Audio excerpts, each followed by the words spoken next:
Republican party of India Athawale पक्षाच्या वतीने आज आम्ही सांगपाडा येथे पत्रकार परिषद घेतलेली आहे।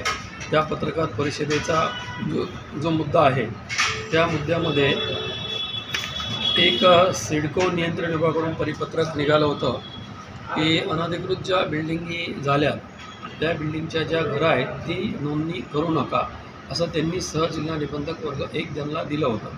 मग त्याच्यानंतर त्यांनी 4/11/2024ला दुय्यम निबंधक वर्ग 1 ते 5, 1 ते 12 या सगळ्या ठिकाणी सांगितलं की अशा घरांच्या नोंदणी करू नका, ज्यांची बांधकाम परवानगी नसेल, त्यांचा रेरा सर्टिफिकेट नसेल, त्यांचा मंजूर नकाशा नसेल, असं करू नका। तरीसुद्धा एका अधिकाऱ्याने, सिद्दीकी नावाचा अधिकारी आहे, त्यांनी एका दिवशी 6 डिसेंबर 2024ला एकूण 102 एकाच ऑफिसला दस्त नेऊन नोंदणी केली। याच्यामध्ये मोठा स्कॅम झालेला आहे। ते दस्त नोंदणी रद्द करावी, त्या अधिकाऱ्यावरती कारवाई करावी आणि त्याच्यानंतर त्याच्यासोबत जे तिथं कार्यालयात होते त्या दिवशी त्या सगळ्याला निलंबित करावं अशी माझी मागणी आहे। ही मागणी केल्याच्या नंतर मग त्या ऑफिसमधून असा एक त्यांनी अहवाल तयार केला।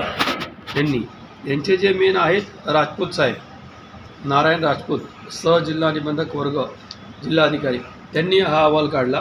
त्या अहवालात त्यांनी ते स्पष्ट कबूल केलेलं आहे की ही दस्त नोंदणी 102 पूर्ण केलेली असून अत्यंत गंभीर स्वरूपाची शासकीय याला ती अशोभनीय आहे, याच्यावरती कारवाई झाली पाहिजे असं त्यांनी पुढं त्यांच्या ऑफिसला तिकडे पाठवलेलं आहे। त्यांनी स्वतः कबूल केलेलं आहे। त्याच्यामुळं ही दस्त नोंदणी रद्द व्हावी आणि ज्या अधिकाऱ्यांनी केलं त्यांना निलंबित करावं अशी आमची मागणी आहे।